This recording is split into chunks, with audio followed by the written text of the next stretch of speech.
We're going to have a fantastic panel, but we are now in the sort of the Death Valley phase of the Bellagio Initiative. Somewhere I heard about this Death Valley thing, which is the gap between innovation and developing something that's ready for funding, and that wait for someone to rush in and fund it.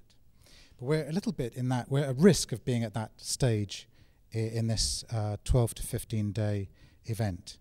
Our panelists will do a fantastic job of making sure we don't do that. We're very lucky to have, I'm going to call them by their first names, Pesh, with his private sector experience, Rachel with a development corporation experience, Zia obviously with the foundation experience, and our latest and I won't say greatest, but latest arrival, Samia, who's an MP in Ghana, and she's a parliamentarian, but she's also a journalist, or was a journalist before.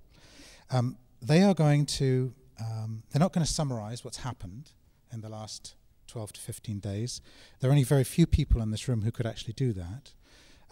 But they are going to give us some reflections on what they've read and what they've heard so far. And then finally, what are they going to do differently when they get back to work, whether it's Friday morning or Monday morning or Saturday morning?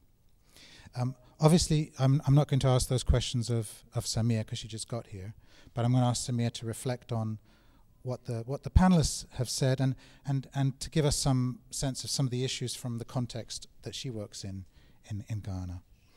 So without further ado, I'm going to pass over to Pesh to kick us off. I think what I have been trying to do while I've been here on these days is to keep up with my office workload for a particular reason. Because what I'm going to do differently is I'm going to give myself some time on this issue to be able to reflect, because what tends to happen, you do this and you rush back and you just get sunk into all your day-to-day work and it's business as usual. And I've made it a point that there have been such a lot of interesting contacts, interesting perceptions, interesting issues that have come to my mind that I've actually penciled in some time in my diary next week to pull it all together and to think about it. So a number of you will be getting emails from me next week because I think that there are things that we really need to take forward, and that's what I'm going to do differently. I think the social impact investment piece, it's been very clear, I think, to DFID about what social impact investors want from DFID. I mean, that's probably, for me, it's one of the clearest conversations we're having at the moment. The social impact investors are clear what they want from us. So in terms of engagement, in terms of risk sharing, in terms of underwriting risk, trying to monetize non-monetizable benefits, there's a very clear ask from us, from the social impact investors, articulated today and earlier. So that's something that I think we will certainly immediately respond to. So the social impact investors are asking DFID to underwrite the risk. Yeah, they know what they want. They know what they want from us. And of course, we need to think very hard about that, about we don't want our subsidies and grant resource gobbled up for the wrong reasons. But we think we can have a good debate about leverage with them. Okay, thank you, Rachel.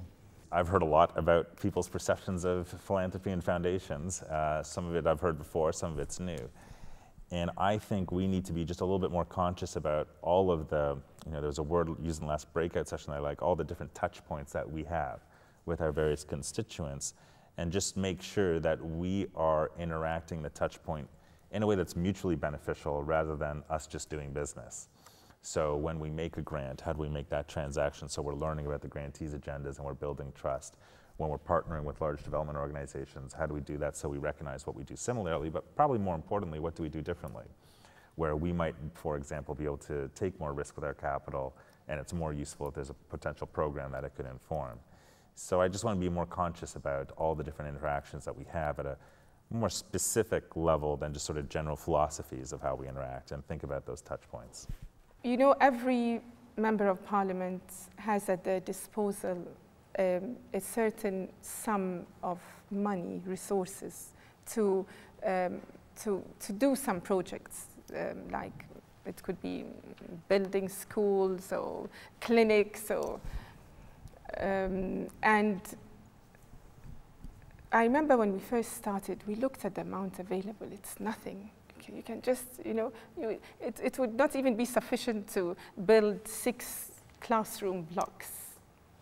What difference would that make in a community, in a district which has, 92 communities, each needing a school?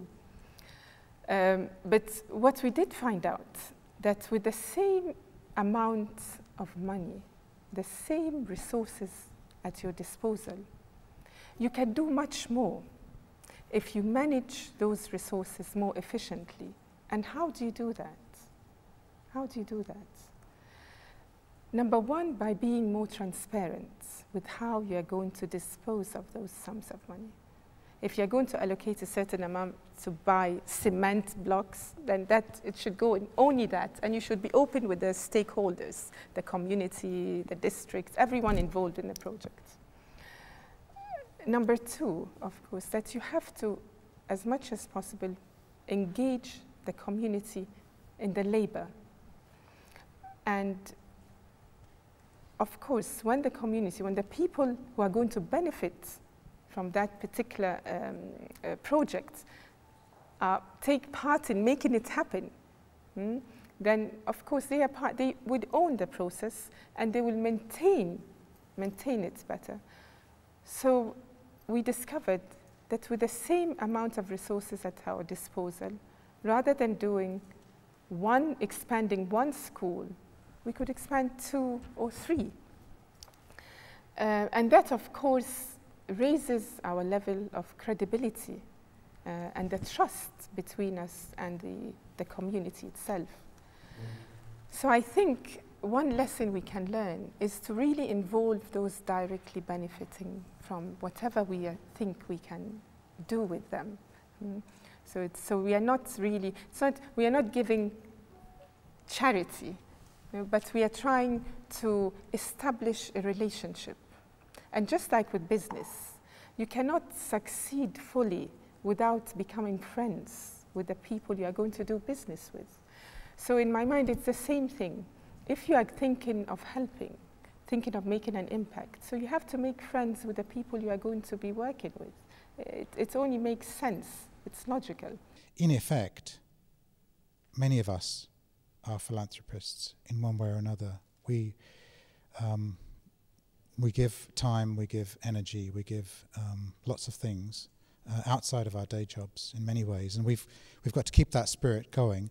I'm not so pessimistic about the two tribes. I don't think they are really 2 tribes. I think they're intertwined sub-tribes that seem to speak a slightly different language. And I think when I think of development and philanthropy, I think of there's much more that unites us than divides us. So I'd like to end on that point. I'd like to thank you, and I'd like you to give a big hand to our panelists.